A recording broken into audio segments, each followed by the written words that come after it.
135 species of azotobacter.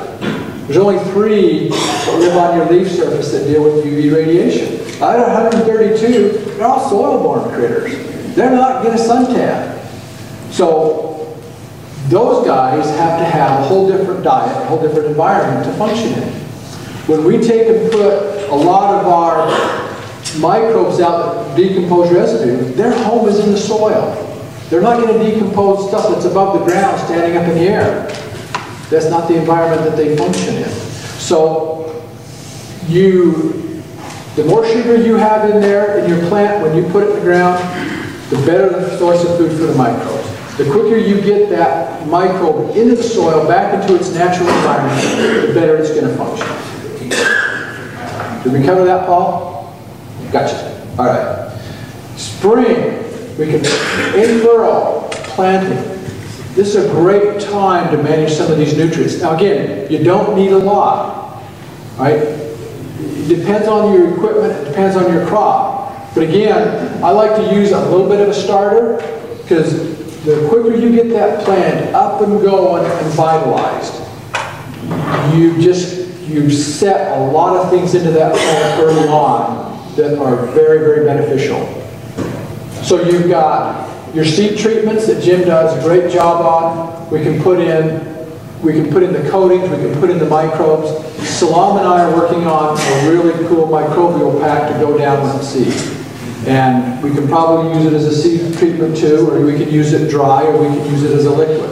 When Jim and I were up in Montana, the colonies, gosh, one of them, 13,000 plus acres, they're all dry farm. They says, get us microbes, get us microbes. Just get us microbes. And these guys realize the importance of this. Okay? In season, side dressing. And we can put on the azotobacter in different, we've got azotobacter for the soil, we've got azotobacter for the leaf. And so you may put on 1 to 2 different azotobacter applications to help fix your nitrogen at different growth stages. And then we've got our foliars. You want to come in and energize these plants when they're trying to crank this yield up for you. This is when you want the fuel in the tank. Paul? Sir, would you touch on cover crops briefly? On cover crops. Okay. Cover crops are used primarily in between major cropping systems, and it's usually a very quick growth type plant. It could be, a lot of them are legumes that they use to put a lot of green matter and nitrogen back into the soil. And so cover crops can be a great asset in how you manage your soil, not only for the biology side, but also to build up the nutrient side. And so I have guys that do vetch, they do peas, they'll do different types of legumes. The big one out here now is tillage radish. Is it? Really catching on in Minnesota and Dakotas. Really a good. Some of these particular plants are incredibly good at releasing minerals. Jill Clapperton has done a lot of research on what cover crops or what plants can go in prior to your main crop that will affect soil mineral solubility. So it's a very effective tool. We'll do some more work on that. I'm right in the middle of that, Paul. But the bottom line to cover crops is get rid of toxicity, nutrients, break up soils, like the tillage radish goes deep. Some people use rye, annual rye. When you stop and think about it, Ken, I don't think these prairies that we're farming now were ever meant to be bare without plants. No. When you look at how many months out of the year we got something green growing on that soil, feeding the microbes, really, what is it? Not more than probably 4 or 5 months. Yeah. The rest of it is idle. And what a cover crop does, it keeps your whole biotype going in the soil. It keeps that whole soil ecology active. And it's just like you. We feed you, we're going to decide which 4 months out of the year do you want to eat. Because the other 12, or the other 8, you're not going to get any food. Well, and you know, maintaining that, extending that biology cycle is a huge role in soil temperature moisture holding capacity, the whole program. So there's a lot of benefits to that side of the equation, if you can fit it in. Now we've got guys down in the South, Georgia, Tennessee, Mississippi, Louisiana, Arkansas. Man, those potlickers are double crop and humdingers. They don't think that there's any time in between anything. I mean, they're going to crank up as many crops of the year as they can. And those guys hammer the daylights out of their soils. They got major, major problems because they never get rest. Yes, sir. You've been talking about feeding the plants at the proper time. If a person has really good soil biology, does that window widen a little bit as far as the nutrients, breaking down? Sure. And put it on? Sure. Again, when you apply most fertilizers, they've got to get changed before the plant can grab them. If my phosphate stays as P2O5, my plant can't use it. It won't take it up in that form. The better biology I have will transform that mineral quicker. Now the plant isn't going to change what it wants when it wants it, but my biology can play a major role in making it available when the plant comes after it. Okay, it'll change it quicker, we'll hold it longer. Absolutely. Both of the above. Okay? This is the role of biology. Is when this whole thing was put together, microbes were designed to hold minerals because anything in solution potentially can get washed away. If I put enough water through the soil profile, I'll flush things. Well, microbes don't flush well. They restructure the soil, they have all of these popcorn ball effects down there. It's like, you've seen earthworm casting. That's just a big picture of what bacteria do. Well, as the water filters down, these microbes are stationary. And so, as these microbes hold these minerals, and you have other microbes eating them, or them dying and decomposing, and the minerals becoming available, you have a very stationary mineral pool in the biology. If you have the biology, that becomes the key. I've got farms that are 100% biological. They don't buy a thing because they have got good enough biology over lots of years that they've got some fields that just function that way. But Like trees and forests. Like trees and forests, okay? Those plant-soil microbe interaction is there. That plant has nutrients when it needs it, and they're great crops. But it takes a long time to get our soils there because the thing that we need to realize, this is a process, this is not an event.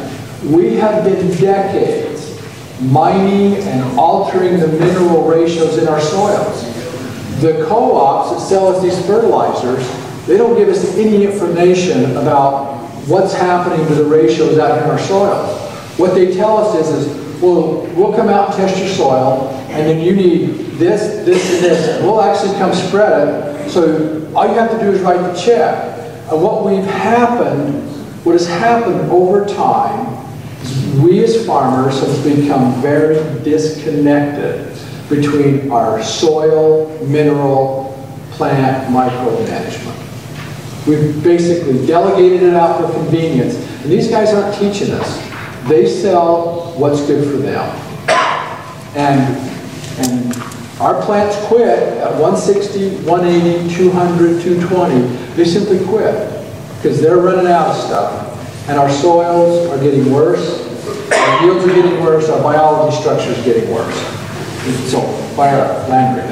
You mentioned double cropping, and I had a question on cover crops. Is it allowed, or is it a smart idea to put a cover crop in with the crop? And given my situation, we were looking at cover crops mixing in with fall wheat or winter wheat, letting, like I said, tillage radishes.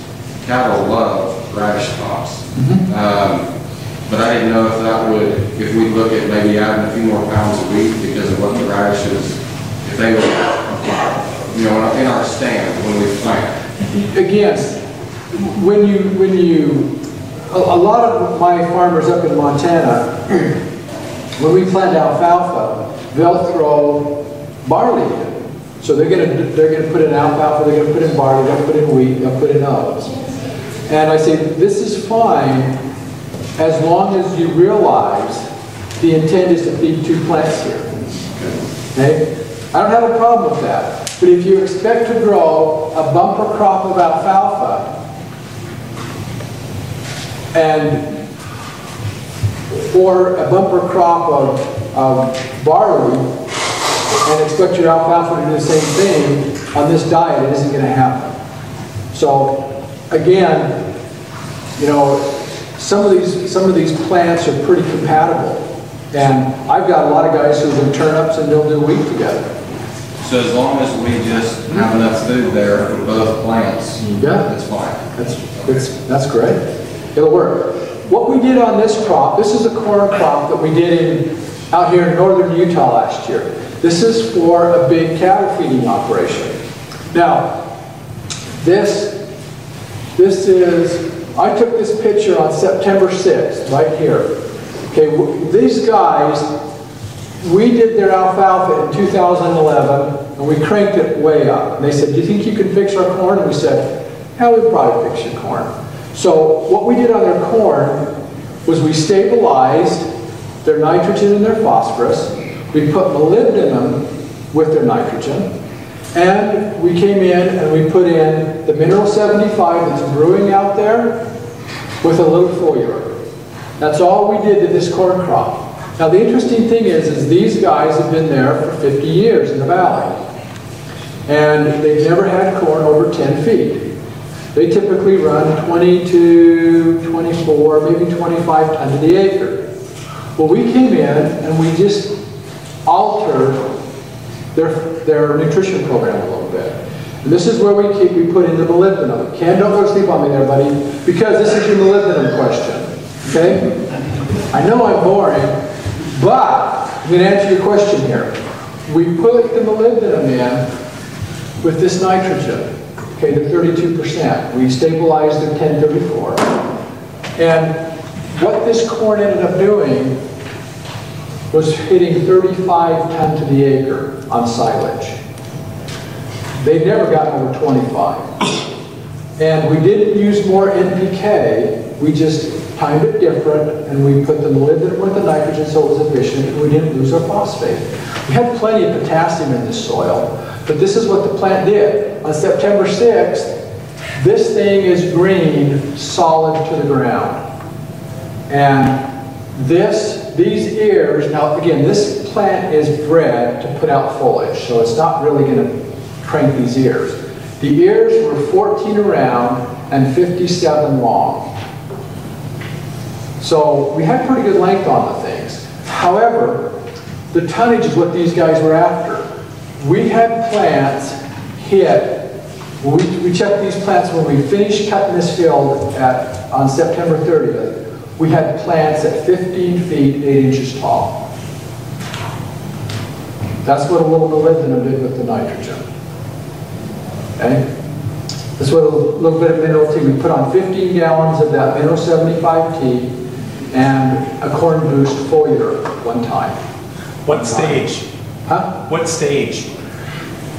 They put on, well, of course, these guys flood irrigate, which is the most inefficient way to irrigate. So we dripped in the 1034 up front, and they put in the nitrogen, the 32%, a couple of different times through the irrigation. But when the plants were only about this tall, okay, around B5, B6 right in there, they came in and they did the foliar on the corn boost and the 75 minerals. 15 gallons to the acre one time. That was it. So we didn't use more fertilizer. We probably used a little bit less, especially on the phosphate. Right. Did you check the nutritional value of that crop? On this one? Yeah. What was did you see a benefit or a boost in the nutritional value? These guys did not have it tested. Didn't have it tested. But I can tell you, this is a GMO plant. We could have done better with conventional. But this is still a GMO. And all the neighbors drove by and they go, What'd you do to that corn out there? I mean, how did you get 15-foot tall corn? We drove out by these fields, a lot of these fields, we were dry last year. And so water was crucial, but a lot of these fields were between, some of them were as little as 8 feet tall, not any of them hardly higher than 10. This one stood out like a sore thumb. So again, it was just mineral management was way more than any other factor here. And we got about an hour left. Okay. Okay. You can see, we actually photographed this field for a little documentary we're doing. This gal here is 6 feet tall, and you can see that these ears are about this height, but when we filmed this, when they come in and cut this row for us, and we went through here, this corn right here was between 12 and 13 feet. We had another 3 weeks to grow before they killed this. We cut down stalks and measured them right at ground level, 15 feet 8 inches. So these plants have great capacity if we feed them. Okay, wheat growth stages. All right, how many guys, there were some guys in here yesterday that grew wheat. Anybody, okay, that does wheat here? Okay, fascinating thing about wheat is it's different than your other plants. Your corn and your soybean build yields progressively, which means that at this stage I add this, and at this stage I add this, and ultimately I get this. Wheat's not that way. When wheat germinates and it starts to grow, it holds 100% of its grain potential in embryonic state. That means all your kernels are there. When you start on your barley, on your oats, on your wheat, all your kernels are intact. And you have, depending on your variety, somewhere between 250 and 300 kernels per head. So, we start with everything that's possible. And then we work backwards. Okay? How do I go from 250 to 35? And if I'm nailing 35, I'm pretty close to 90 bushel yield. When I have 50 to 55, I'm pushing 120, 130. When I have 60 to 65, I'm pushing 150 bushel. So how did I go from 300 to 60? Plant says, you know what? I don't have the nutrient to carry it. I have the genetic potential to express it, but I don't have the food to carry through. So what happens is, right here, early on, you have, on research that's been done, the highest grain yield response to nutrients comes in here prior to stem elongation. Right here in very late tillering, just as you hit stem elongation, this is when you have this huge uptake of your plant. Let's go one more step here. Right here, I'm still in stem elongation right here. By the time I hit booting, this is when the plant says, okay, I've been working with the microbes, I've been working with the soil, and I've got a fuel tank. And right here, I start aborting my florets. Okay? All my florets, which are my potential kernels, are intact up to this state. And the plant says, you know what? You're going overboard. I can't carry it. So it starts reducing the florets right here. And by the time we get down here to where it flowers and it self-pollinates, my floret abortion ends. That's where you lose your yielding grain. So this is important to understand this plant personality. You've got to load these plants up and be ahead of the game here, because this is when it kicks off the passengers it doesn't want. So as we go through here, again, it's all plant nutrient and timing to maintain these yields. We either have to build it or we have to stop and not lose it. Okay? Alfalfa. Okay, this was my guinea pig test on this Biomineral 75T that we got brewing in the other room. Okay, I've got a really great guy that I work with in Alliance, Nebraska. And I talked him into doing this. I said, Tad, I got this great idea. I said, this is going to be great.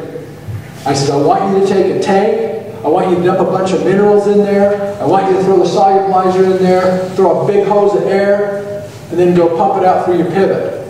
And he says, what's it going to do? I says, I don't know. But I says, I think it's a good idea. So Ted says, all right, you're half crazy, but some of the stuff you guys have had us try really works, so I'm going to try this. I says, if it doesn't work, Ted, I'll buy all the equipment back. So we put it on the first crop, 2010. And he put it right on after he cut the second cutting. That was the 1st of August. He put out 13 gallons to the acre, 14 gallons.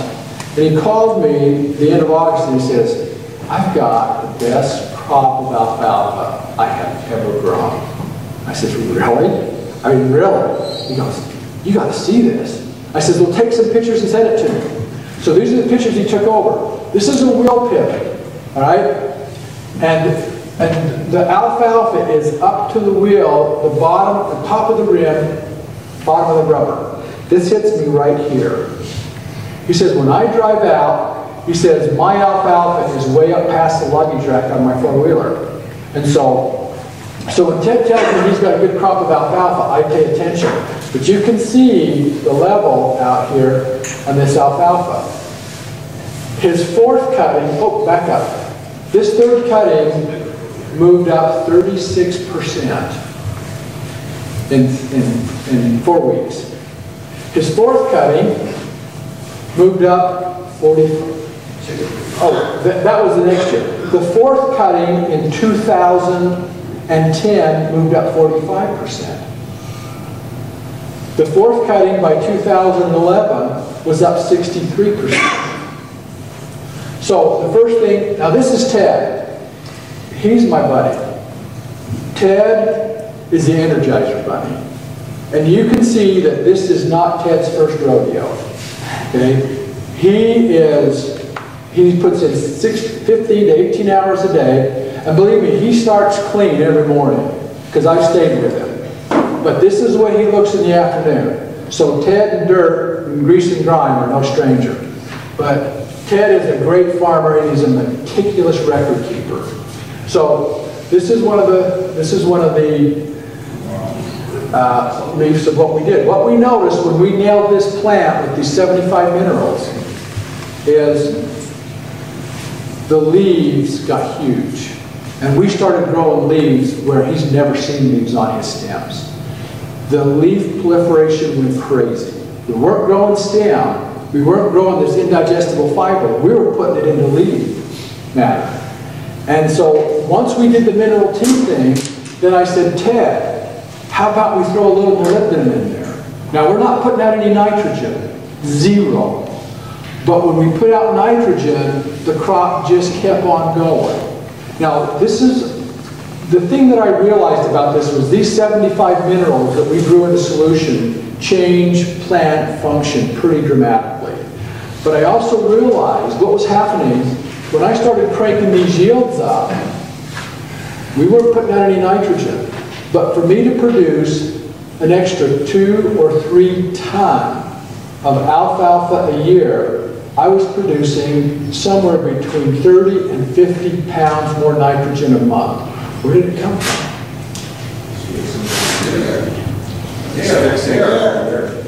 Okay, and who was fixing it? Who made it come out of the air? Plant can't take N2 gas, can't use it. What did it? The bacteria, the rhizobium in the root system fixes the nitrogen. When I nailed this plant with these 75 minerals, it wasn't just the plant that geared up and took off. The microbes that were fixing the nitrogen started to function at a whole different level as well. Because we didn't put out 1 part per million of synthetic nitrogen on this crop. Never have. And so the biology started to transform its function as well. Paul? Was there any mycorrhizae in that, or was it just all of a sudden? No mycorrhizae. What impact would mycorrhizae potentially have? Helpful. Could be more. Richard? So what will the corn do if you spray the corn with the same, the teeth? That's how we got 15-foot tall corn. We hit it with wheat. We'll change wheat yields dramatically. And the thing is when we did this, these are pretty nice looking fields. The thing is Ted feeds what he grows. So he doesn't want to grow lots of empty stuff. Ted feeds out 1,200 head of Angus and Charolais a year. So nutrient content is important to him. The very first crop that we cranked the yield up on, after we moved it up this far, I was worried that we tanked the quality. So I sent it into Dairyland Labs, and to stay at an excellent for TDN, I have to be above 54. This first crop in 2003, or 2010, third cutting, hit 54.4. My 2010 fourth crop hit 55. And my 2011 fourth cutting hit 56. So not only is my volume taking a huge jump, but my quality is moving up with it. Now what is that going to mean feeding it to beef cattle or deer? Weight gain or milk flow. Simple as that. So, You're putting this liquid on every time irrigation? every cutting. On alfalfa it goes on every cutting. Right to the pivot in this case. Yeah, he just plugs it into the pivot, and as the pivot goes around, it squirts it out. So you don't need to be like foliar or stick the leaves or anything, just. You can do it both ways. Ted's got pretty sandy soil. He's got CPCs of 11, so this stuff migrates down through the roots really well. If you've got heavy clay soils, this is not going to migrate down through your soil very fast. You're getting way better response foliar. Like a 4-inch regrowth? On alfalfa? Absolutely. You want just enough regrowth so that there's not soil, there's not bare soil, and then you nail it with this. And in fact, we're going to crank alfalfa up further this year because we're going to put a blend of potassium in, a blend of boron, a touch more molybdenum, and we're going to fire that sucker up. This thing here, let's see, we got 54, 55, 56, and what did we do last year in 2012? We got a 5th cutting. Never in the history of Alliance, Nebraska has there been a 5th cutting. His neighbors still got 3 cuttings. Ted is 70 plus years old. He calls up Dad. He says, Dad, you ever heard of a 5th cutting in Alliance, Nebraska? Dad says, no. We got a 5th cutting. And we got so close to 10 ton. Our goal last year was to bust 10 ton. We did not make it. But we'll get it this year. 2013, we're going to go through that like hot knife and butter. Go ahead, Paul. One thing I noticed, part of what's going on here is your impact in that photosynthesis factor big time. Big time. Big time. Absolutely. So we got some more goodies we're coming after this crop this year. And the thing is on alfalfa, we're going to extend the productive life of this plant. We're not going to get 3 or 4 or 5 years out of the stand. We're going to be kicking butt 5, 6, 7 years down the road. This is a very, very healthy plant. Okay? So there's, and this is my, for lack of a better thing, this is one of the brewers I made. These don't have to be fancy. It's a 1,500-gallon tank, drains out the bottom right here, got that same blower motor right down here, goes up, drops down in the bottom, and we brew the daylights out of this stuff. Put it out through a sprayer, put it out through a pivot, just make this stuff. So anything that you can hold air and water with will work here. But the secret is to pull the minerals out, put them in a plant available form, get them on the plant. Okay. Up until about a week ago, all the tests that we've done with mineral T, this mineral 75P, we done on 24-hour tests. So we were telling everybody that we had to brew this stuff for 24 hours. Well, then Jim and I got talking to the colonies and some of the bigger farms. They said, gosh, we need a lot of tea. We're starting to add up all the brewers. We're going, this is a lot of liquid. So I finally got smart and I thought, I wonder how fast the bio-release, the soluplags, the solubilizers will start tearing apart these mineral structures. So we make these compounds, so I said, I'm going to start testing this. What we found is, in the releasing material, I did a 3-hour, a 6-hour, and a 12-hour. They're all identical. I don't need 24 hours to break this stuff apart. And so as I talked to Swam about this, what I did is, he says, we need at least a couple hours to stabilize it.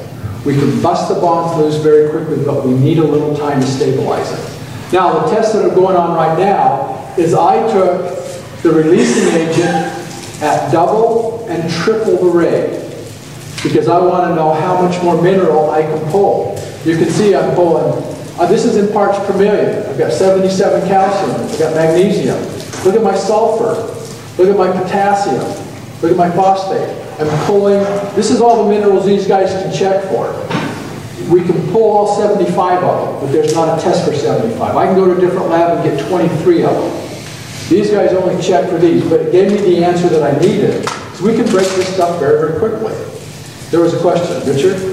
Would it be beneficial to use compost to brew your tea or not? Okay, when you start talking about compost, what you have to realize is compost is a whole different animal than a natural ore. Because your compost is going to be your biology.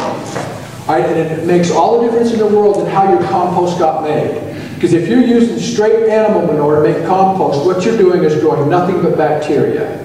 There's hardly any fungi in there. And if you want to grow weeds or you want to grow grass, that's your compost, bacterially dominated. If you want to grow row crops, you need one bacteria to one fungi. So you have to manage your starting components of your compost differently. Okay? There's an art to making compost, just like there's an art to making wine. I don't drink wine, but I love compost. And when you start growing different plants, there's a correct bacteria to fungi ratio. When you start growing blueberries, and you start having apple trees, and you start having ornamental trees, they're all very fungally dominated. All right? So you need the right biology underneath your plant. The worst thing you can do is take a bacterially dominated compost, make a tea out of it, and shove it underneath an apple tree. Your apple tree is going to have disease. You put the wrong microbes down there, they're not going to feed that plant. You got the wrong biology in that structure. So on compost, you got to remember, most of your compost is not properly made in the first place.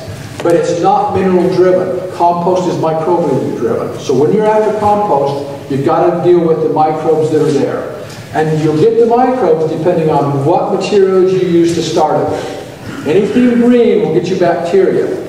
Anything brown, yellow, cardboard, newspaper, woody plants will start to get you fungi. Yes? Well, we need like the MPF or whatever, the liquid, because dairy manure and compost it down. The MPF, you need that as a carrier and mineral tea. Yeah, you can. But you got to remember, MPF is bacterially dominated. It's not a good idea. No, it's a good idea. You just got to remember that you're going to need fungi, and what you're getting in that material in there is bacteria, fungi, protozoa. Now, if I'm going to go crop residue, I'm going to go try and take out my yellow corn stuff, I need a lot more fungi. Your MPF isn't going to work. You're going to have a lot more fungi. That's why we add the compost that's fungally dominated into that mineral stuff to alter the biology. But could we use the MPF as a carrier instead of the water? Sure you can. It makes it, what, half and half? No, just, I think like Well, look, if you're going after crop residue, you would be better off to use the mineral 75 as a carrier because you're going to put out 15 to 20 gallons an acre. Okay? Don't use water, don't use MPF. MPF is your plant food. I'm getting rid of a plant. I'm not growing a plant. Okay? Use your mineral 75 that's fungally dominated with your bio release. You'll kick butt on all your residue. What about like in the full year? Would we mix MPF with the mineral tea and spray it over top of the corn? Oh, while you're growing it? Yeah. Oh, yeah, man. Absolutely. Yeah, kick butt. Okay. Because your corn plant wants biology. It wants bacteria and fungi on that leaf. Your protozoa won't live up there, but your bacteria and fungi will. Okay. Bricks, we already talked about this. Okay, strawberries right here. Marlo, how's your strawberries, buddy? 22. So, Marlo's got bodacious strawberries. What I will tell you about Marlo's strawberries is he can set his strawberry on a counter and come back 6 months later, it will have dehydrated and not spoiled. Now the ones you go down to the grocery store and buy, you race home, charge into the kitchen, and try to eat it before it grows a fuzzy gray beard. Okay? And if you throw that sucker up on a refractometer, where's that little refractometer?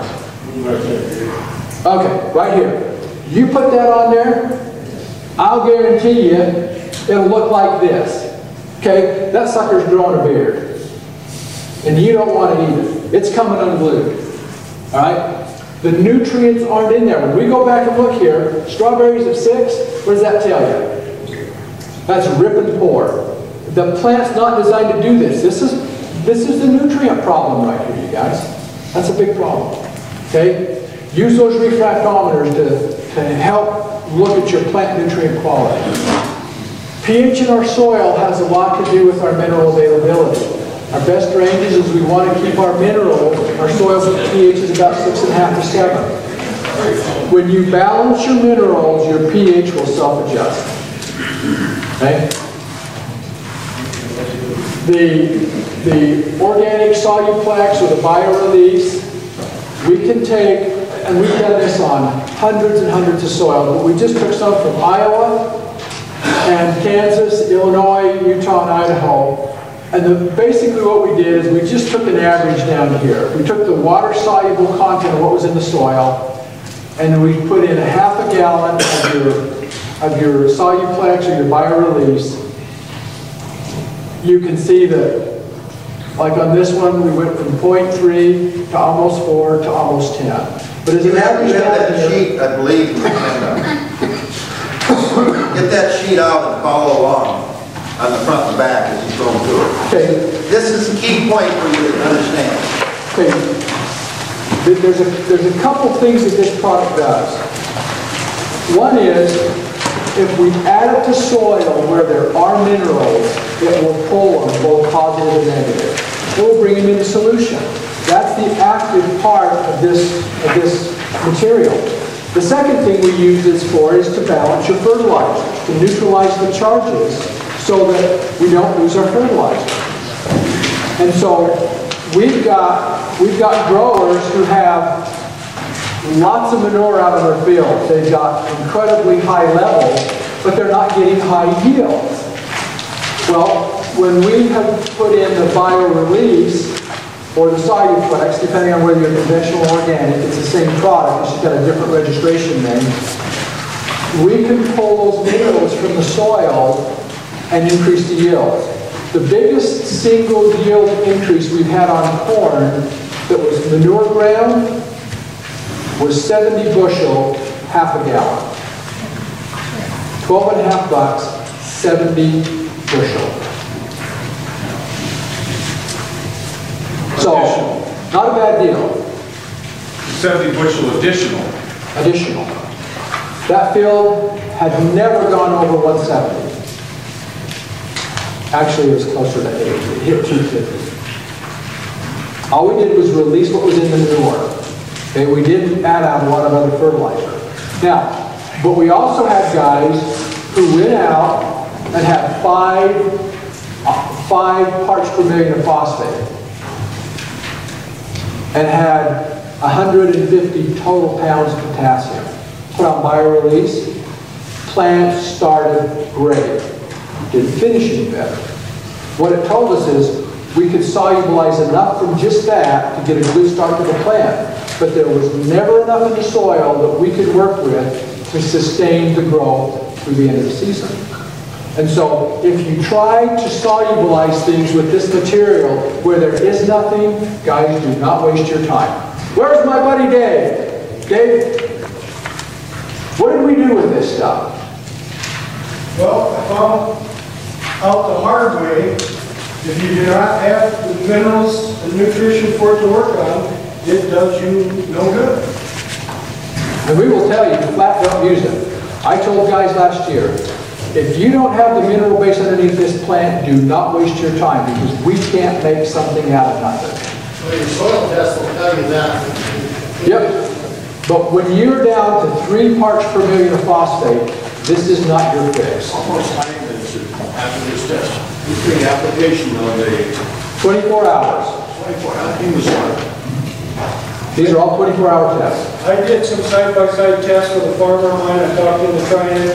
Beginning of the year, our plant was better looking, taller, beautiful. End of the year, yield was no different. But then Ken told me, go back and do a soil sample where this was.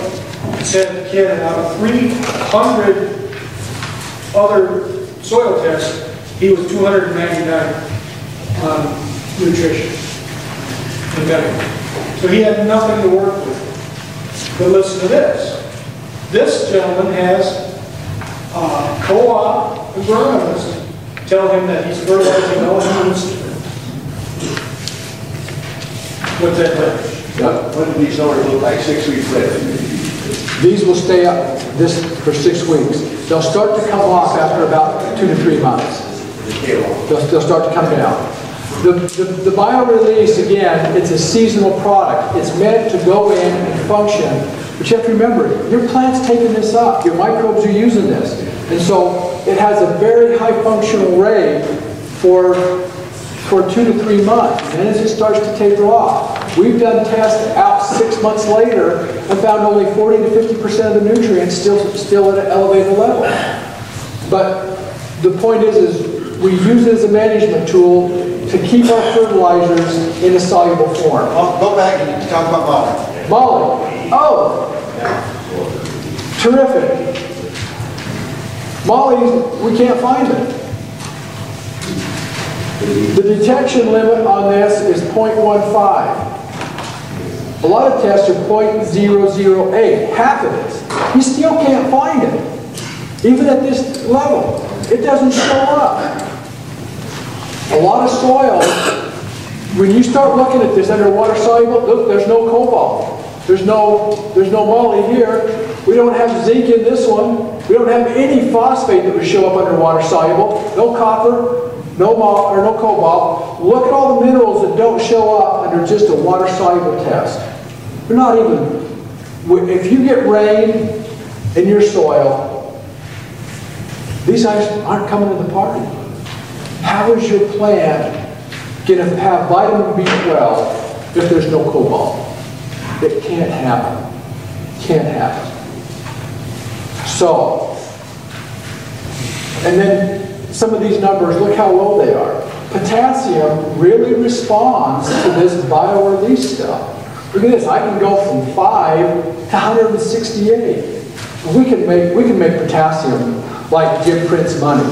I mean, he's got one cool machine back there, because he's always got these with him. Okay? So, some of the other minerals that we don't release as well, but we increase all of them. It's a big stabilizer, it's a big help. Okay? Go through here, we could go through lots of different tests. This is on the back. This is on the back of your sheet. And we'll just kind of go through one of these because we need to move on. But if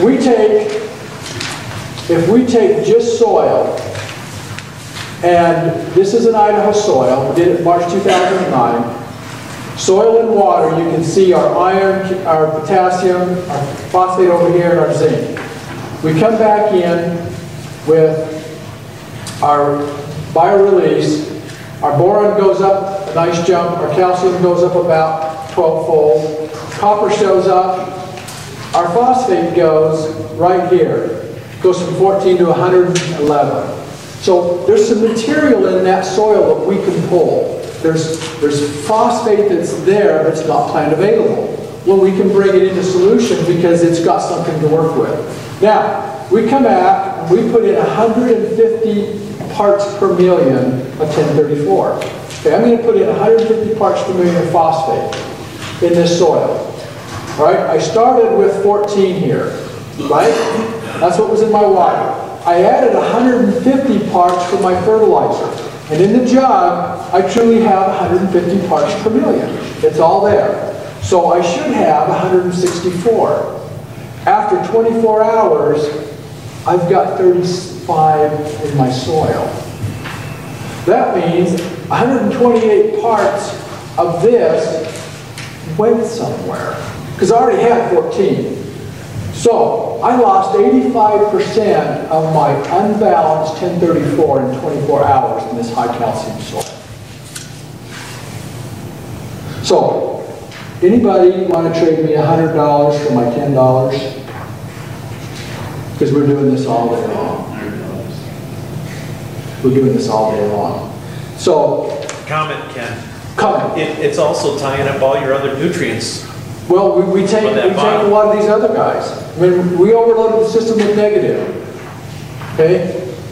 We're losing stuff. These minerals have a very hard pull, and we're losing this stuff. Now we can come back, we can go through the same process. We can take the rock phosphate, we can go through what's soluble. If we just quickly do this, with the biorelease in it, I can bring this from 9 to 51. Right? I put in 275 parts per million here. That means I should have 325. But then I come back and I put the biorelease in with this. Right? What's happened here is I put in 275 and now I have 142. In this particular material, I lost half my phosphate in 24 hours. Half of it. Now when I come back and put the biorelease back in with this 1034, 275, I maintained 270. So I ended up losing about 17% of my phosphate in 24 hours rather than 50% of it. I didn't complex all of it, but you can see we're maintaining our solubility and our availability way better with the biorelease.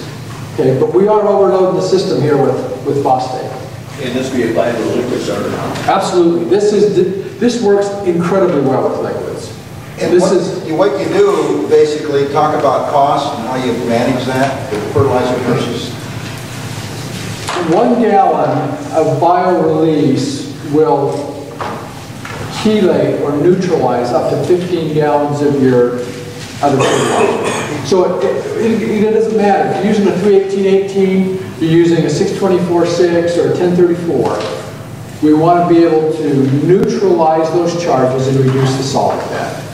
So some guys that are putting out 3 or 4 gallons will use a pint and a quart, maybe.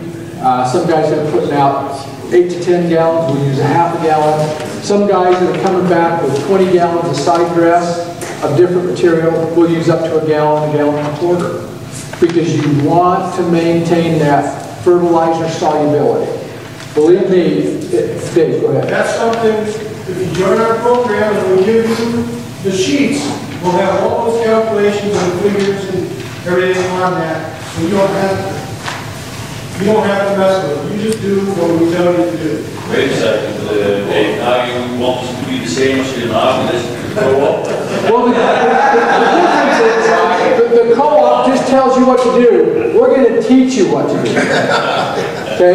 We're going to teach you, but do as we say. This is a soft What we did is we just took some soft rock. We did this on soft rock and 0050, the potassium sulfate. And what we wanted to do is to kind of just get a glimpse of what was in there. What the whole purpose of this is, look at all the presence of all these other minerals in your soft rock. And your 0050 looks just like this too. 0050 is half potassium, about 17 to 18% sulfur, and there is a buttload of trace elements in 0050. Okay? This is really crucial to grow these plants. Okay, we're talking here about test weights, right? You're going to get your test weights from your minerals, and this is worth money. You ask Marlo, how much is 62-pound test corn worth more than 50, 55, 56? About 120 bucks. Okay. It's $20 an acre per pump. Yep. Yep. So it's worth going after and getting. Putting in test weight is not a difficult process. It takes trace elements to do this. You're not going to bang your test weight up with NPK. You'll grow more empty stuff, but you're not going to get your test weight. Okay, and it's the same, whether we're doing wheat, whether we're doing corn, whether we're doing soybeans, a little bit of test weight is worth a lot of money. Right? We come through, okay, we're going to start with our soil test. What we need is our organic matter, our phosphate numbers, base saturation numbers right through here, and we want to know our soluble levels, our K, magnesium, calcium, and sodium, and we want to get as many trace elements as we can.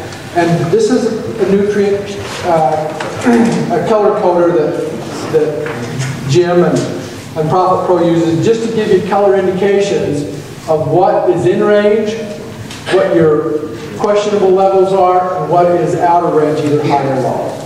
I can just give you a quick check, but we're going to throw some of these up. You've got examples of these, but I want to look at these. We're going to talk about these really quick as we go through here.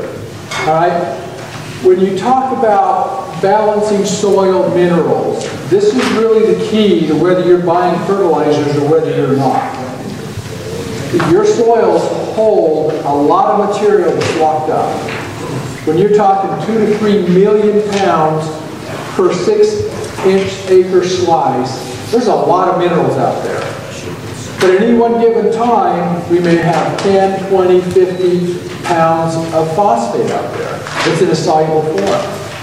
It is a fraction of what is there. Calcium.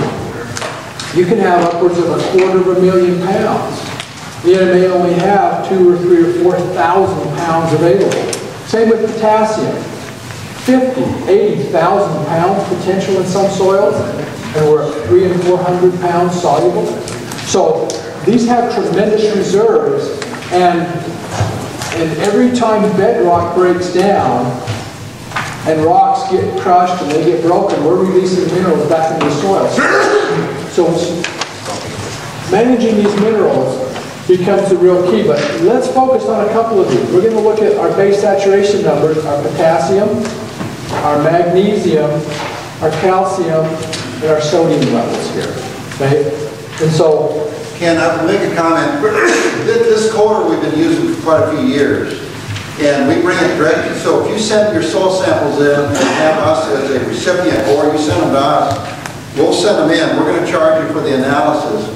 The data comes back to us electronically, and then Dennis and Peter and these guys build this. Now, if you're working with us, we're probably going to do that for you because we've been doing that. But anything beyond what he's going to show you now is going to be part of the Crop Advantage Plus program. So if you really want the good stuff, that will be the next couple steps when we get now talking about the soil mineral balancer and the crop nutrient calculator. And these are 6 scenarios that we picked out. We're not going to go over all of them, but it gives you an idea of what's involved. Some of you in the room have soil in this handout here. So, and then you're going to try to run a live. Yeah, we'll do a live one, Chris. But we're going to move through this because this just gives us an indication of where some of our numbers are. But as we get into this more, what we built here was I wanted to visually be able to quantify what I'm dealing with in the soil. And this has helped us tremendously to explain what our problems are to our farmers. I mean, a guy says, why do my plants quit at 200? I know I got more fertility out there. Why do I have premature death? Why? Yes, absolutely. Why aren't things happening the way that they should be happening? So we've got to come back and we've got to dig into this. So what we did, are you leaving, Richard? Well, that's what job you have to go. Okay, adios, my friend. I'll be back. Okay. Take care. Very good. So here we go. What we did was we came back in, and we're going to put one of these up live, but basically what we did was we wanted to evaluate where our mineral ratios were. 0 is balance. Anything above the line is an excess. Anything below the line is an excess, or is a deficiency. So when my sulfur and my phosphate are down here, I'm way short on my soluble level. When my calcium and magnesium, which are positive, are way up here, obviously I'm affecting some of these minerals here.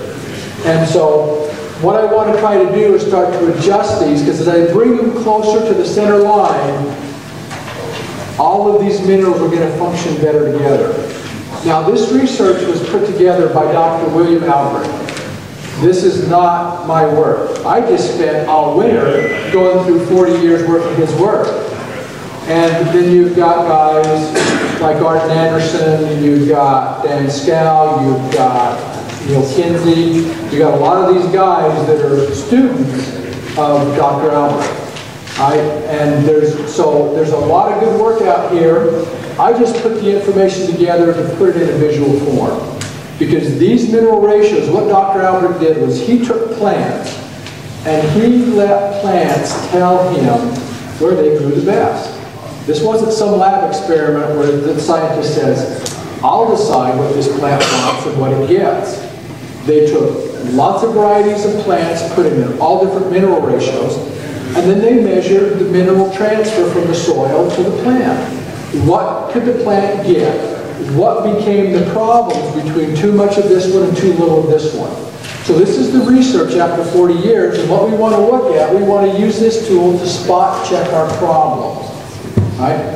If I can't grow more than 200 bushel corn, and I've got 3 or 4 minerals that I've got plenty of, and I've got 2 that don't, which is the first one I'm running out of? Okay? You can pick this up on here. Sulfur right here. I can tell you that my biggest problems are going to be lack of sulfur, lack of phosphate, or anything I want to grow. Right? You look up here, I've got 42 pounds of total phosphate. If I want to grow 200 bushel corn, I have got to pull between 115 and 120 pounds. 42 pounds right here is not going to get me there. Right?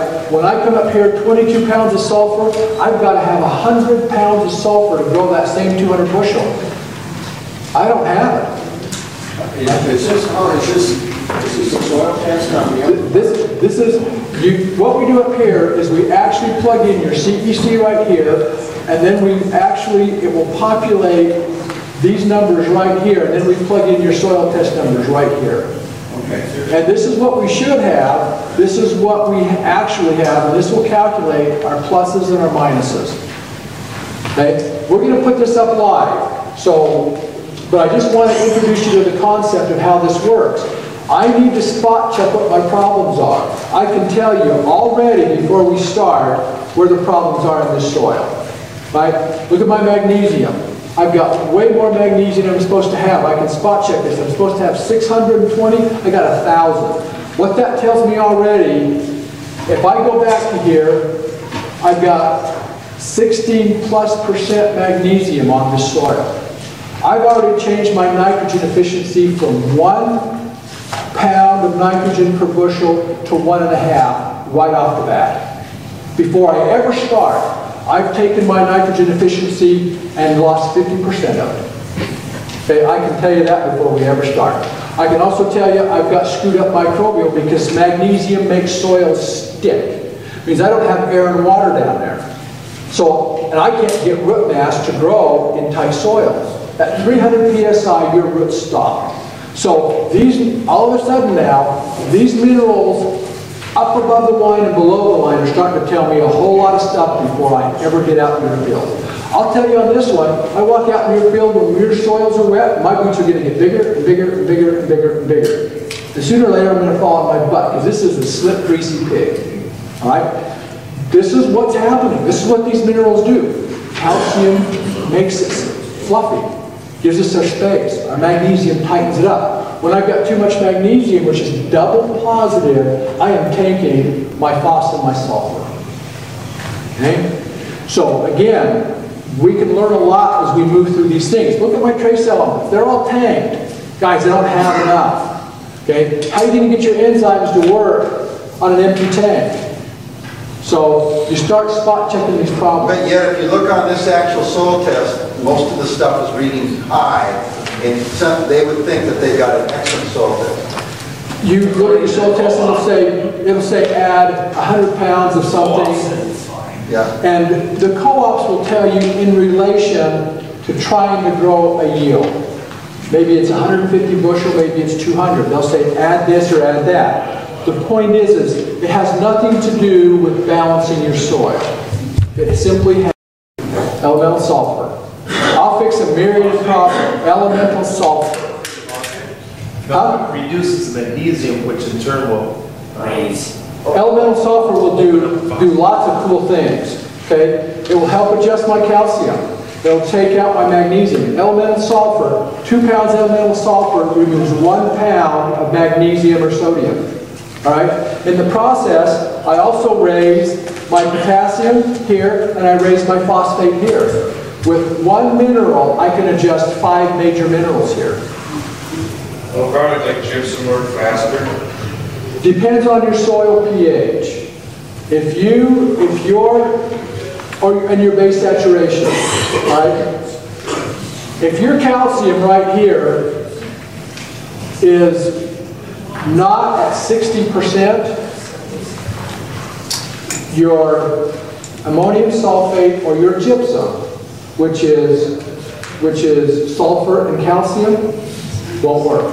It won't reduce your magnesium. Your calcium has to be at 60% base saturation. Or higher. Or higher. Okay, this is what we're going to teach you guys. All right, we don't expect you to remember all this. I promise you guys, there is not a quiz to get out of here tonight.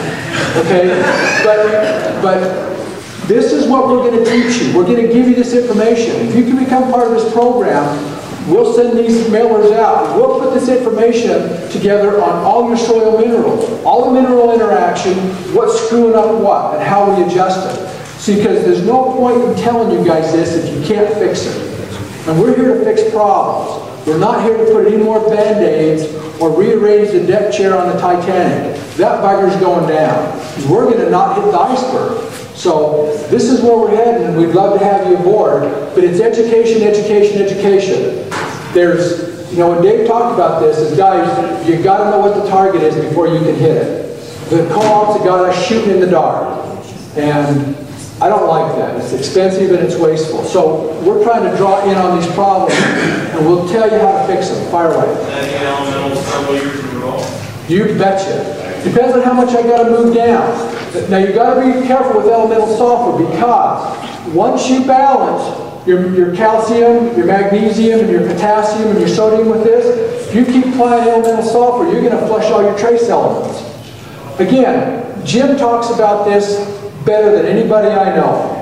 Balance, balance, balance. Too much of any good thing is not a good thing. Too little of something is not enough. Everything functions in a balance. The minerals are in a balance, the microbes are in a balance.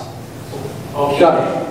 How did that soil get to this point? Well, I'll be upfront. This is my soil test.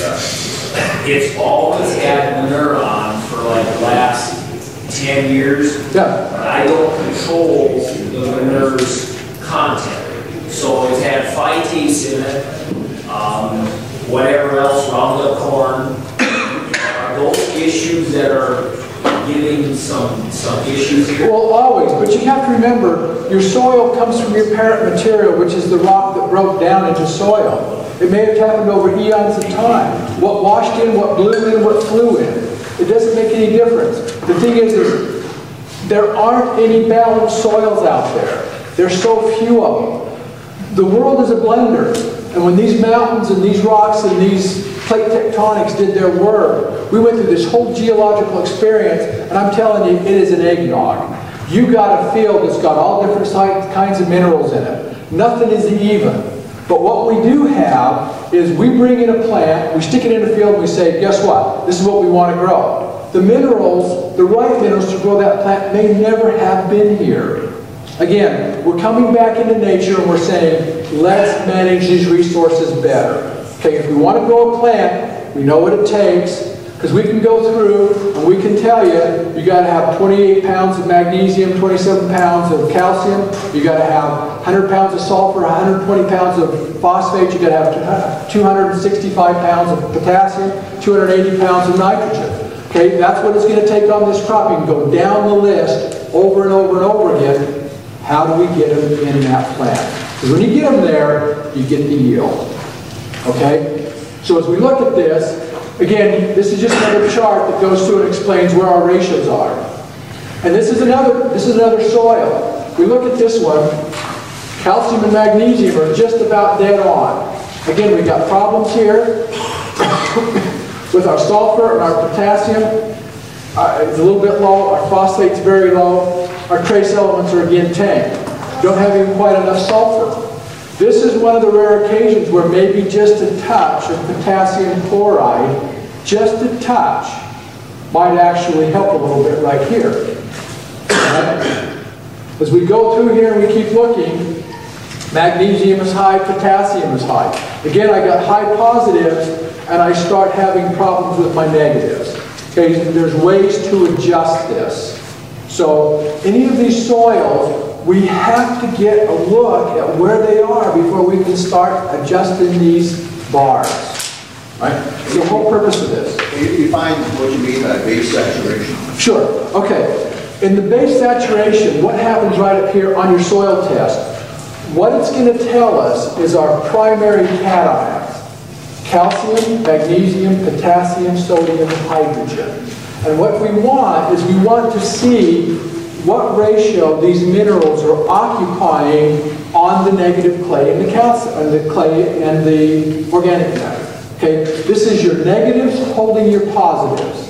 Now, what Albrecht found was your plants grew the very best at certain mineral ratios. You want your calcium somewhere between 60 and 70%. You want your magnesium somewhere between 10 and 20%. You want your potassium up to 5%. You want your sodium not higher than 1.5%. And you want your hydrogen at 10%. Right? Those are the ratios that really dynamically let plants perform. Now, when we look at that, when we look at these ratios, we have to make a few adjustments for CPC. The more negatives we have, the more positives we hold, right? But, and so as your soils get heavier, you want more calcium, so you want to move in a light sandy soil, we actually want more magnesium. We want less calcium, and we want as much as 20% magnesium. But when I get into barren soils that are heavier than a brick, right? I want more calcium to push them apart, and I don't want any more than 10% magnesium. I've got to make that switch for a heavier soil, because all of a sudden my magnesium is going to affect my nitrogen availability. What do you mean by heavier soil? What CEC? CEC, 25, 30, 35, 40, 45, 50. Those are heavy soils. Those are clay and high organic matter soils. Your light soils are your sands and your loam soils. Okay? They just don't have that holding capacity. So this one here is running at 30, 37. We have, well, this one is running at 13. Oh, is that so? Is it 13? We actually have two charts. We have a chart built for 1 to 24, and then the previous one that we did is a 25 to a 50. All right, now, I'm going to build a few more of these. We're going to actually refine these a little bit more so that when you guys get these minerals closer to ratio, we're going to have some at 68-12. Right? So that, and we're going to adjust the potassium a little bit. So, but you got to get started somewhere. Like Marlo and I were talking about, guys, this is a progressive event. You didn't screw these soils up overnight. You're not going to fix them overnight. This is a 5 to 10 year program to start getting these soils back into line. Some of these soils, it may take 10 or 15 years. But the problem is you're going to buy fertilizer and a lot of it until you start aligning these minerals. And so the point is to choose the minerals our plant needs that helps fix our soil at the same time. Let's not put out this shit, guys, because there's a lot of co-ops that are selling it. And it's cheap, and it's screwing this stuff up, and your plants are paying for it. I can't get any more blunt and direct than that. I am not a fan of these co-ops, because one is, they don't sell a lot of great stuff, and they won't teach you. So, anyway, I'll get out of my soapbox. Let's keep moving. Okay. Ken, we have a question back. Yeah. Question here, Ken. I think you got to take off on this thing walk where I think you're going to run. Addressing yield goals, somebody might think they're going to come produce high bushel corn, first year they're going to come to 250. What's your guideline for realistically objective yields for the rest of this program? Guys, we've had guys do everything from nothing to 70 bushel their first year. This is going to come back to your management ability. I can tell you what to do. If you don't get it on time, you're not going to get it. If you don't get the right product out there, it isn't going to work. If you don't keep your fertilizer available, it's not going to work. And the next thing is how will we identify these problems and we come after them, right? If we miss a mineral, you're not going to get the yield. You've got to get it all intact. And so, as we deal with this, we got to do it all or nothing. And we want to get these minerals into the plant because you can move these yields up. Now, some of these soils that we look at here are going to be darn tough. When you've got 3 and 4 and 500% sodium out there that you're supposed to have, or 300% magnesium, these soils are not going to go down easy. And it's going to be a slow, nasty process. I've got one farmer out there in Utah who has 2,000 acres of alfalfa. And he says, I got 20% lime in my soil on top of my calcium. Every 1% lime sucks up 10 pounds of phosphate. He can't keep phosphate in his soil. He says, what do I do? I said, Brent, you move. Okay? I mean, sometimes it's a long, slow fix because you've got such huge problems. And so the answer is some of these soils are going to respond fairly well. Some of these are going to be a real struggle. So on these real nasty guys, you don't like it?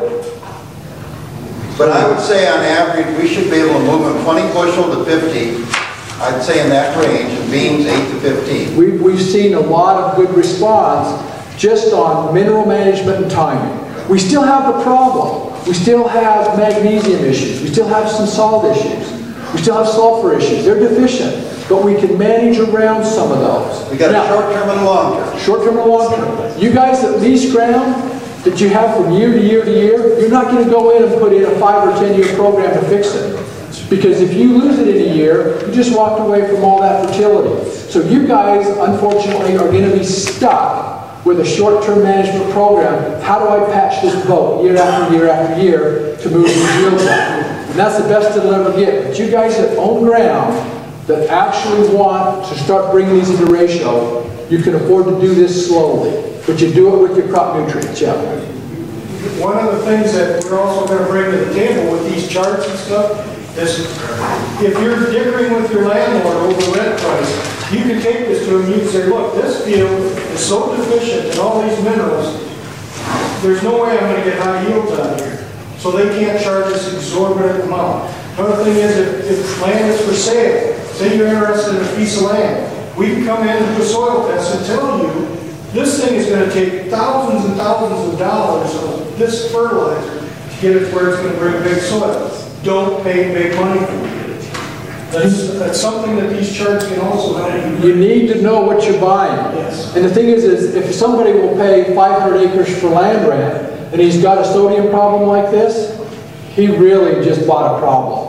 Okay, you better know before you go in what this issue is. Because this is going to be a major problem to get rid of. It's going to be a major expense. And so So as you look at leasing ground or buying ground, this becomes a valuable tool. The other option is if you're showing your landlord what you're doing, you're taking care of their soils, you might have a better option of renting for another 2, 3, 4 years. Okay. You can use this to your advantage. You know. Does the $12 an acre look cheaper and cheaper and cheaper as the day goes on? Anybody argue with me on that? Okay, today. Today.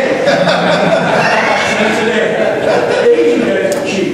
Guys, if you'll jump on this, manage your fertilizers, you'll save 3 to 5 times that money just in fertilizer costs. There's so much inefficiency in your fertilizers, there's a fortune to be saved. I've sold this before saying, okay, you don't want to pay me my fee, then I'll take 20% of the gross profit at the end of the year on the bushels that I raise your average.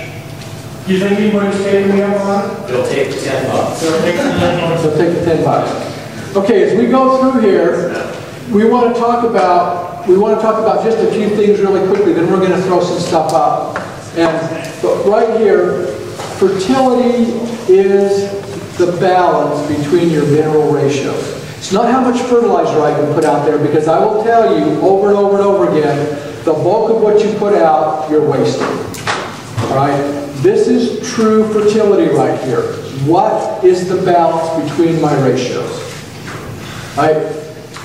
And we're going to go through these quick, guys, but I just want to show you some things. This is available to you. You'll have it in print. We'll go over it through the internet. High sodium. Get this all day long. All right? Major, major, major problem. All right? You have to know these, a little bit of these mineral interactions. Magnesium, tighten soil, less air, no root expansion. Calcium, loosen soils. The pecking order in how you move things in your soil. Magnesium is a tough one to move. Calcium is tougher. This one goes out easier. This one goes out easier. You push out hydrogen the easiest. All right? Open soils. The first to leave when I open up my soils are my salts and my chlorides. Marlo, how much salt and chlorides do we want in our soils? Not very much. Not very much. You don't need it 0, but probably should be less than 5. Here's a whole wad of Jim's money. Okay. High K ties up magnesium, or manganese, ties up our boron. What's this doing in our corn plant? Sets our grain, pushes our grain yield right here. Builds the kernels. High phosphate ties up my zinc. I lose 300 enzymatic functions there. Ties up my calcium or my copper. My copper builds that brown sheath around your root that stops your pathogen penetration. Copper builds the strength in your stalks. If your stalks are going down, no potassium, not enough manganese, not enough copper. High calcium ties up all your minerals. All right? Again, you can start to see the relationship between balance here. Balance, balance, balance. High calcium releases my nitrogen. When I have calcium higher than 80 to 85% base saturation, look what I'm tying up. 90% of my iron is gone. I'm losing my trace elements here too. Okay, you go through here. Calcium goes up 1%, magnesium goes down 1%. All right? Calcium, magnesium at higher than 80%, or excuse me, at 80% less your base saturation, my nitrogen reduces my calcium and it increases my magnesium. All right? I can't get my magnesium to leave my soil until my calcium is at least 60% base saturation. Okay, these are all little rules. We want you guys to know these. Because as you start adjusting your minerals, this is how it works. Okay? These minerals have these set divine properties. They work like clockwork. We just got to figure out how to do it. All right? And so, get my best nitrogen efficiency, I want my calcium between 60 and 70% my base saturation. All right, you look at this thing and you say, goodness, I got too much calcium and not enough magnesium. I'm up at 85%. Not so, because when I adjust my calcium, I go from 80 to 70, my magnesium now goes from 5 to 15, because every time I drop my calcium down 1, my magnesium goes up by 1, and I just take my nitrogen efficiency. Okay? Too tight. Right? So, as we look at this, lots of little rules that we go by, but this is how it helps us do this. Potassium, when I have more than 7.5% of my base saturation in potassium, I'm going to grow weeds. I got lots of weeds that are going to come visit me. All right? When you eat something that tastes bitter, I've got an excess of potassium and phosphate in my material. High sodium, it affects my cell wall expansion. You will screw up every cell in every plant with high sodium. You cannot take the heat, your plants will not take the humidity. Okay? So when you look at a soil that has 400% of sodium in it, major problems. Your plant cannot tell the difference between sodium and potassium. Can't tell it. So when it takes up too much sodium, your enzymes aren't functioning, your cells aren't building right, they're not functioning right, you're dehydrating your plant, major problems. All right? So we have to adjust these balances. Okay? Anhydrous ammonia. When you put your anhydrous down in your row, just understand that you're driving out your nitrogen because 90% of your anhydrous is going to stay within 4 inches of your blade. How do you think they got landing strips in the islands with no concrete? They used anhydrous ammonia to drive out the calcium, which made this so that in World War II they could land aircraft on it and move heavy equipment. And those runways are still there today. Okay? All you did was your high nitrogen displaced your calcium, shot your magnesium through the roof. You got concrete. Okay? Works pretty cool. Silica protects your plants against mold. Lime, it will increase the symbiotic nitrogen fixing capacity of your microbes. When your plants are going down, we're short K, manganese, and copper. Humus, 3 times the holding capacity of clay for water and minerals. Okay, less than 2.5% humus, I'm going to start losing my nutrients easier.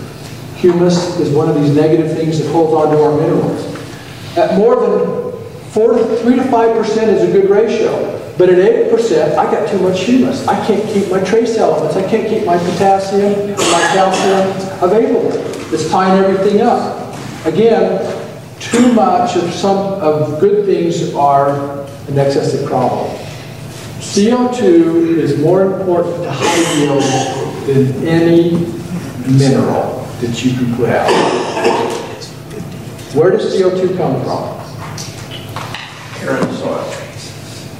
Oh, there. What makes CO2? What's the livestock in the soil? Smaller than worms. Microbes. Bingo. Microbes' job is to digest plant matter. They are aerobes, which means they're putting out CO2. Your CO2 content is heavier than your air. It is designed to stay down at plant level. Right?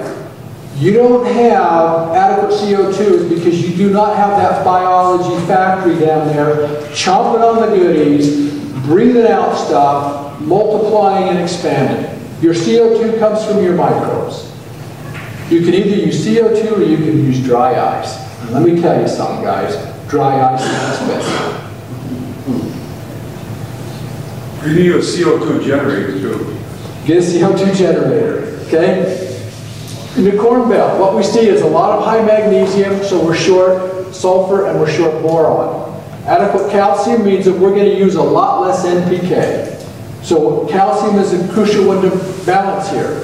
Deficient calcium, up goes our inefficiencies right here. 200 bushel corn, 38 pounds of calcium, 38 pounds of magnesium, 100 pounds of sulfur, 120 pounds of phosphate. Okay? 266, 207, 67 of K and nitrogen. It's what the plant takes to grow. Okay? These are not hard to get from the soil right here. Usually we got plenty of calcium and magnesium. These bottom four require a lot more management. Okay? Timing and placement is real crucial here. Minnesota study on corn. 100 pounds of nitrogen split in 4 applications produced 154 bushel corn.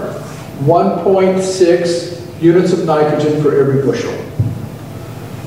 200 pounds nitrogen at planting produced 158 bushel corn. Almost double the use of nitrogen to produce 1 bushel of corn. 200 pounds delivered at 8 times at 25 produced 192 bushel or 1.04. Right? Your best efficiency is at the right time. Simple as that. You can put out a lot of fertilizer. So, corn, the old rule of thumb, was used to be 1.5 pounds of nitrogen per bushel. I've got guys growing corn on 1/2. Marlo, can this be done? Yep. 0.4 to 0.6. There's a lot of their own. I'm going on corn since 1979, so I'm probably pushing 0.6. Okay, there's a guy that's already done this. All right? He's got a great biological system. When you go out in his fields, I love his fields. They're like the coolest thing ever. They got mycorrhizal filaments going everywhere. The mycelia, it's like, feels good. I could walk on it and it's like, this is great stuff. And I've been on Marlo's farm 10 years ago. And he's been at this a while. You guys got to remember, this stuff happens, but you've got to manage it. You need to know where you're going. But there's a guy sitting right back there who's already there. And it didn't come easy because we all have learned the hard way. We're just trying not to repeat the mistakes, not knowing what they are. That's the whole purpose of this, is guys jump in, learn this, let us help you. Because we've already done this the hard way, right? So you go through here, every time I raise my magnesium, look at my nitrogen efficiency going up and up and up. Right, so this is why we want to control this stuff. This is where we're losing our fertilizer dollars. Corn. We start looking at our percentage of magnesium compared to our CECs, we're starting to gain or lose yield. Right? Legumes, again, at 12% magnesium or higher, we restrict the ability to increase those yields. We got to bring them back down. And so let's go into the live soil thing real fast, Jim. Yeah. So what we want to do, just be a little patient with us. We'd like to, you want to run a live you got a sample? So we're going to use, now what we're going to do, we're going to show you, by plugging a live sample in, how we would do it with you or if you were on WebEx with us. And then we're going to show you the crop nutrient calculator that goes with it, right? Because we haven't showed them that. Yeah, we're going to do it. Okay. So now he's got it up there. We've got a CEC here of... Okay, and when you get on the WebEx with us, you can actually look at the computers that we're doing, and we can take your soil test numbers and plug these in. Then we can send you this printout. Turn it into PDF. Huh? Not let's say pay Oh yeah, yeah. You got to be on board, but there it is. Okay. Whoa, this baby's right at the limit. We're going to come in here, and we're putting this one in it. There we go. Oops.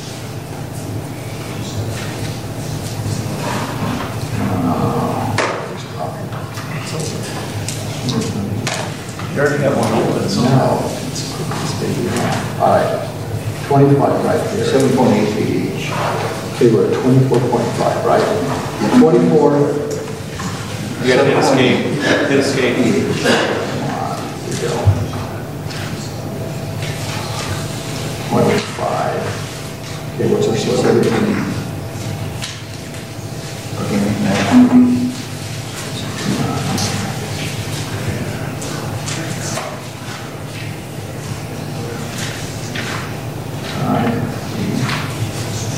Does this mean 3%? Aye.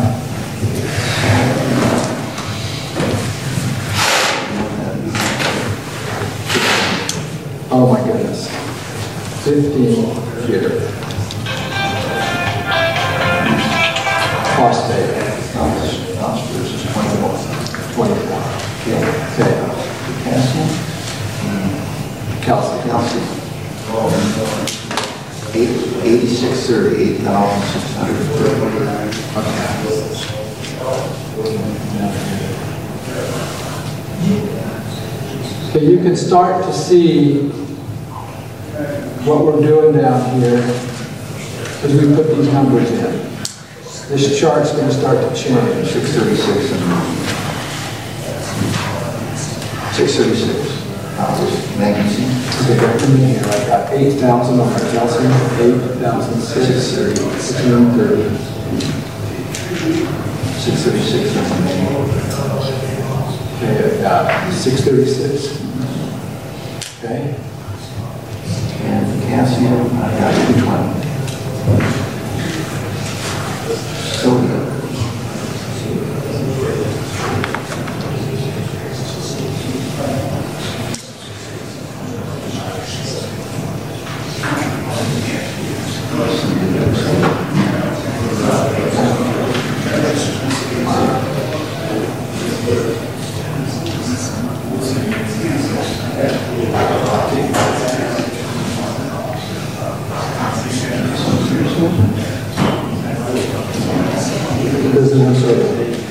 I don't know if we just leave it, let's move on. Which other one? 0.8.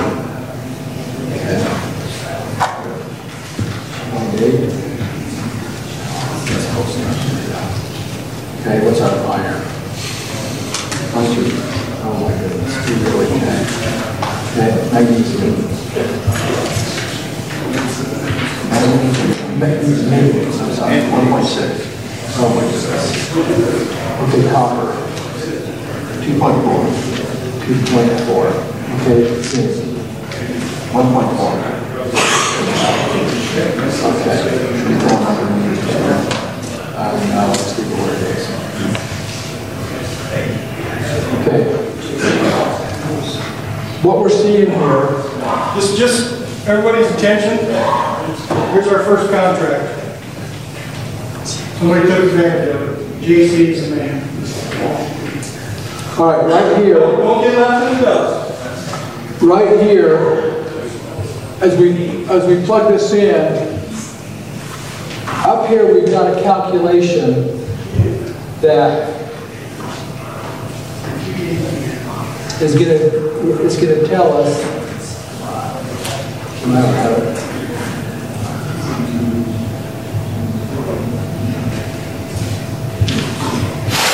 See what this does? This is the desired right here. This is what you need to have this in. And this is what you have, and this is your difference over here. And that's what's being grafted to you down below. So this will do all of your math for you on all of your minerals, up either too much or too little. And then we just are using the bar chart down below to get a visual effect of what's happening with this soil. Now, so again, this is to spot check the problems and to know how to start correcting these to bring these to zero. The line right here means everything is in balance. And so you can start to see we've got a little bit of work to do here, but there's some very basic fundamental things we can do to start fixing this. Does that balance reflect what the plant needs or what the microbes need? No, this is what the soil needs. This means that if my minerals are going to be in complete balanced ratios, this is what it's going to require. This has nothing to do with growing cotton, corn, walnuts, or peas. All right? When my soils hit that center line, I will never buy fertilizer again, ever, for any crop that I ever want to grow. And so, the thing is this is fixing the soil first. This is not directed at a plant nutrient program. Now, I've got to grow plants in here, and all these imbalances are going to cause me to go out and buy some supplemental fertilizer that I can manage. But if I want to ever get away from fertilizer, guys, there is no other bus leaving town. This is the only way out. So. Now this is 40 years of research by our friend down there in Missouri. Dr. William Albrecht. Put into the spreadsheet. This took hours to do, guys. Nobody else has this anywhere that we know of. No, this isn't out there, and because I built this, all right? My brother is an incredible accountant, and I've sat down with him for the last year. Where's Dave? Where's Dave? We concocted some of this stuff 13 months ago, all right? And so we've spent a lot of time putting this together. So this gives us an idea of our soil balancing. Let's go into our corn nutrient. We're going to come in here, and we're going to want to open up.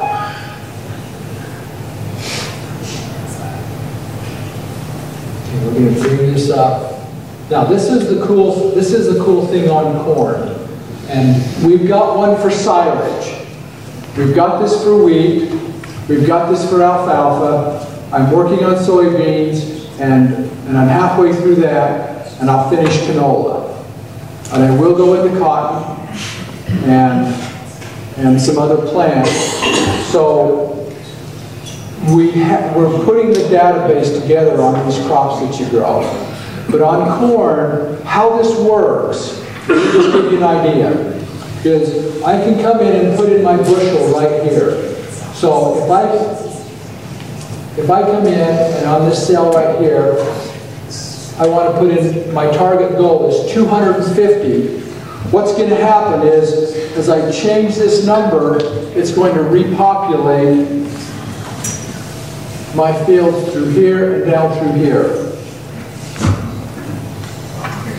Okay, this is going to set me up on 250 bushels. This is what my plant is going to extract out of the soil to get to this yield. All right? Now, I've got to come back in here and I've got to put in my organic matter. So, you guys just give me some help on here. What's a good organic matter to slide here? Marlo, where are we? 4.5, 5. All right, we're going to get a nitrogen credit off of our organic matter. So we're going to come over here and we're going to plug in 4.5%. All right, and you're going to see some numbers change up here. If I'm corn on corn, I don't have much of a nitrogen credit. If I'm soybeans, if I'm following soybeans, I'm going to have 3/4 of a pound of nitrogen for every bushel of beans that I grow. So, somebody throw up a number here. Are we following beans on this one or not? Yeah? How many beans did we grow? 52. So 3/4 of 52 is pretty close to 37 and something, okay? So let's just say we've got 37 in here as my nitrogen credit off my beans. All right, off my soil report, what number am I going to have off my soil report? What nitrate or ammonia is hanging around in the soil? Do you want to leave it at 25? 9.5. 9.5, all right? Let's put it 9.5. All right? Phosphate, what's my phosphate number? What's an average number of phosphate on some of your fields? 9. 9? That's parts per million. That's kind of brutal. But let's throw it in. That's parts per million. 300. Okay, we put it, now what we're doing here, we have to take our parts per million times 2, so 9 would be 18. If we're going to do 22, it's 45. So let's throw in 45. Okay? What's our CEC? Now your CEC is your negatives holding your positives, and this is going to screw up our potassium. All right? So let's say, do you want to leave it at 25? 37.6. 37.6. All right, Ken. 37. 37.6. That's not the winner. That's good. 7.7. How much potassium have we got in our soil? Do you want to leave it at 150 or you want to go to 250? Blueberry, Wisconsin soil. All right, here we go. Up we go. Yeah, hard to figure out.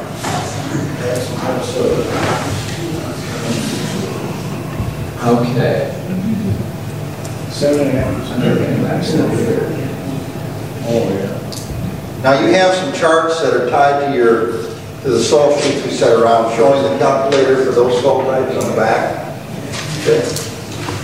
Okay, so this is our nutrient input right here. We've got organic matter, a nitrogen credit, residual nitrate or ammonium in our soil, our 45 pounds of phosphate, and our 250 pounds of K, but we've got a 38 CEC. Now our CEC, as we come down through the chart here, we are adjusting it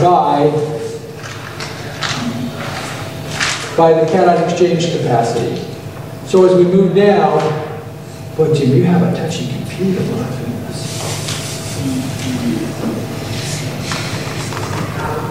Okay, what the first chart's going to show us. Change the size on it. Yeah, I think I'm not sure how I'm going to do that.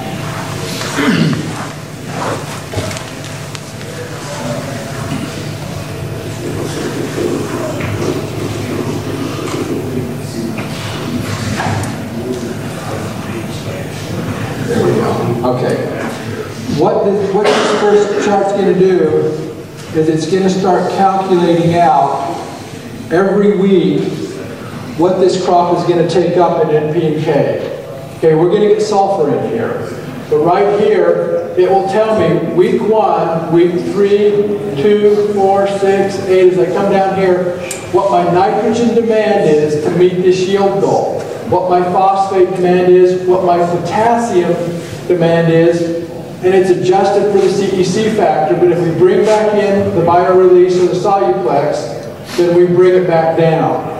All right, because we can balance this as we put it out. We don't need as much. And then we come back and we have the chart down below that gives us a visual picture of our weekly uptake at our different growth stages. I'm just going to slow extensive.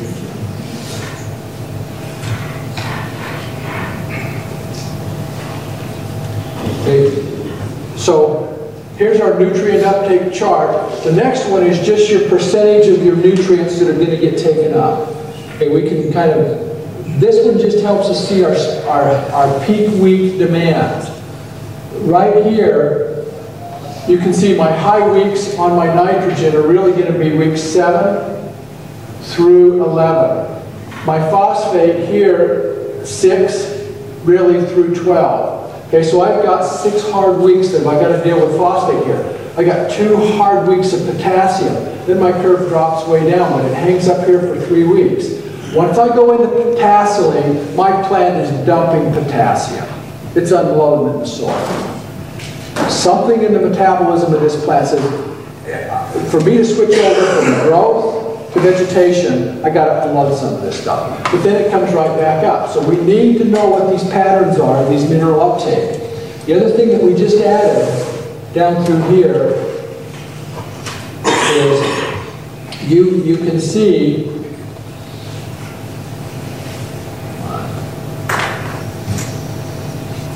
the weekly activity in here, what the plant needs, what's coming from the organic matter, your nitrogen credit, your soil nitrogen, and what your deficiency might be.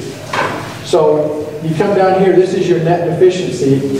What we've added, we're trying to improve these charts all the time, is we have added, oops, come back up here.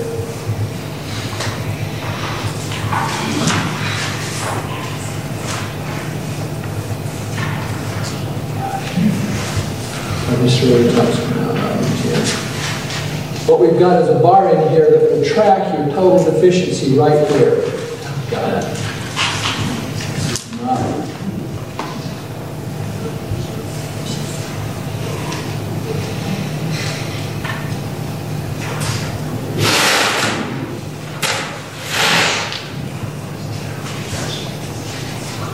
right here, you can follow this line across here, and it will tell you what I've accumulated my deficiency on all of my minerals here as I move across here. This is what I have to start to manage for. And so what the charts down below are designed to do is they're to take our nitrogen and give us an indication of the green part is what my soil will provide for. The red part is my deficiency of that weed. And so you can look at the numbers here, and you can start to see where my deficiency levels are moving to. Same with your phosphate, same with your potassium. My soil will provide the blue part in my phosphate, the red part is what I have to manage, and it's these peak weeks where we're losing our yields, guys. Our dry programs in the fall are not going to clip off these high weeks here. We'll manage through here well, but this is going to keep us down in the 180 to 200 bushel corn. If we're ever going to start pushing up, we've got to get a better nutrient transfer. And so when you start looking at yield, it's mineral related. What we get into that plant in a soluble form, hopefully we've got a micro program assisting us here, but when you start pushing 250, 280, 300 bushels per acre, it's all mineral driven. And this can be done because there's a guy standing back there in a corner that's doing this. He has got a great microbial program, and he ain't banging the fertilizer like a lot of us guys are doing, right? The efficiency numbers are up there. Didn't happen overnight, Marlo, did it? No. But this guy's already done it. And there's a lot of years in behind here. I was on his farm 8 to 10 years ago, and he was working at it then. He had some really cool stuff. So this is a process, but it's very doable. But you got to follow these principles, and we're just trying to show the targets of where we're losing our yield, how we can better manage, because once you see the process and the program, it's manageable. So like in this here, how much nitrogen does this yield call for?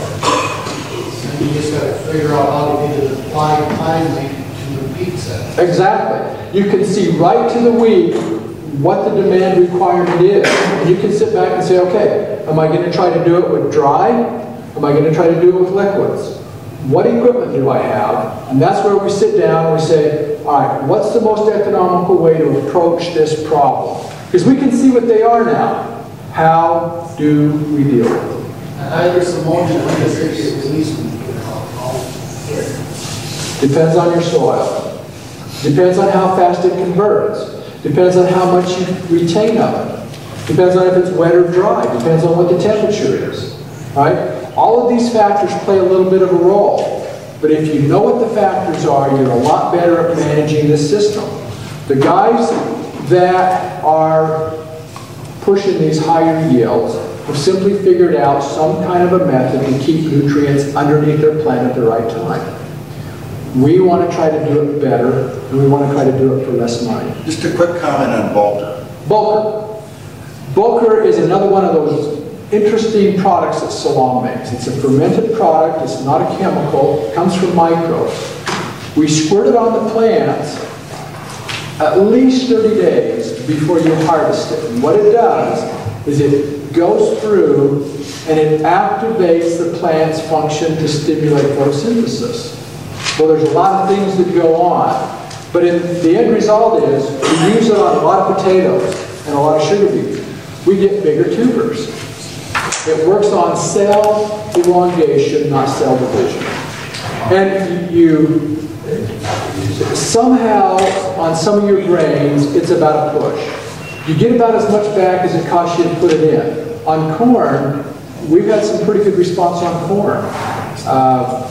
And so, again, it's a fairly new product. We tested it for 4 years before we released it. It's only been out 2 years.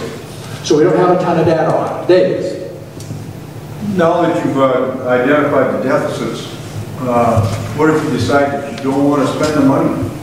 You don't get the yield. Right. I mean, so you accept a lesser yield? You're happy where you are. If you don't want to change anything, you don't need this, guys. So you can make any kind of a combination? Yeah, You can move it 20 bushel, just manage it differently. If you say, look, you know, you have to sit down and say, okay, what will my soil let me stretch to? If I have lots of magnesium and lots of salt, you guys aren't going to stretch this 50 bushel an acre. I'm sorry, soil won't let you. We might be able to start moving it 10s and 20s. Right? All of these soils are going to react a little bit different. But if you ever hope to get out of the boat that you're in, it's only ship leaving town, guys. Because the co-ops aren't going to help you, and what you're doing is not going to make it better. Our yields are coming down, not up. Marla. The underlying thing here is you're already lost this money. You're already spending it. You're already spending it. The other thing is that I haven't wanted to keep cane fertilizer for some of those pieces that I started this test on for over 5 years.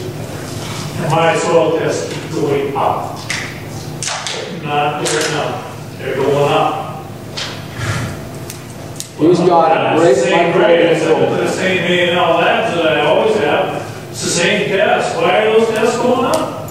But Marlo also has his planter set up so he can put on the infurl behind and to the side when he plants. When he cultivates, he's side dressing and foliaring at the same time. So I mean, he's feeding that plant, and he's got the equipment set up to be able to do it. So you know, everybody's going to approach it a little bit differently on how you set up your equipment and planting, but you got to work within those parameters. Well, and your microbes, the more you get your microbial populations in place, the more they help you with this balance of nutrition. They don't like to live in a crappy house. They want things in order. They're going to help you help adjust these minerals in these soils. And that's their job. Ken, we can work with organic people, just biological people, and conventional guys. Yeah, we have got a slew of organic stuff. We've probably got as much, if not more, organic stuff for guys than anybody out there. And we do that, Dave? The difference between us and everybody else you've ever worked with is they lumped you all together and said, everybody do this. And here's where you're at. That's where we're different. We're going to build a program for each and every single one of you. We're going to know what you have for equipment. We're going to know where your soils are. We're going to know if it's your uncle's field or your grandpa's field. We're going to have a profile on every single one of you. Where everybody else that you've ever dealt with lumps you together and says, go out and do this. And look where you're at. Well, be an individual with profit. We can build the database. I got one more key on Boulder. I was 150 pounds 3 weeks ago. I started drinking Boulder.